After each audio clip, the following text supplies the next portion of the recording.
If you completed the movie on Absolute References, you should have a worksheet expense report that looks kind of like this. And what we want to do here is put in some dates and some time so that if you open this up later, you can see the date. So let's go down here to Excel A20. Now there's sort of two basic ways of putting in the date. One way is you could put it in so that it's permanent, it doesn't change, kind of like typing it in. The second way is putting it in as a function so that it will change depending upon when you open it. And I really shouldn't say a function, there's two functions that will let you put in the date. So let's take a look at the first way, just manually. All you have to do is press Control semicolon. Semicolon is to the right of the letter L on your keyboard. And you see it simply puts in the date, and I'll just press Enter. Now, that's just a time-saving step, so you don't have to type it in manually, which means that if you open it up tomorrow, next week, next month, it's still going to have the date that you just put in there. Well, what if you want this so that when you open it up, whatever day you open it up, it reads the current day?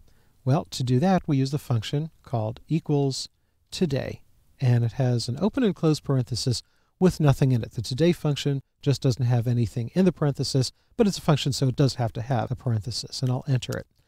The today function reads the date that's in your clock, and I want you to see that this actually will change. Now, I don't know about you, but I don't feel like sitting around looking at this video for the next week or so. So we're going to fake it out. We're going to go and change the date manually. So I'm just going to go over here to the computer clock, and I'm going to click here, change date and time. I'm just going to put this up to the end of the week, TGIF.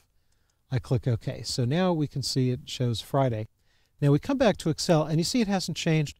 The reason is that Excel will change the date only when the worksheet recalculates. Now the worksheet will recalculate if you type something in, if you change something.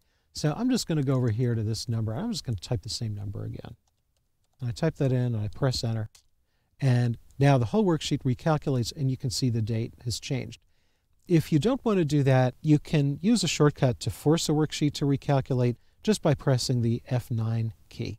Well, let's leave it at that date. And another function that you can use, let's go over here to A22 and let's type equals now.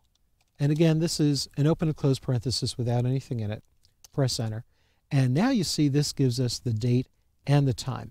Now, don't worry if you don't like that formatting. We're going to take care of formatting at some point later. But Excel is still reading off the clock. And let's go and change this back.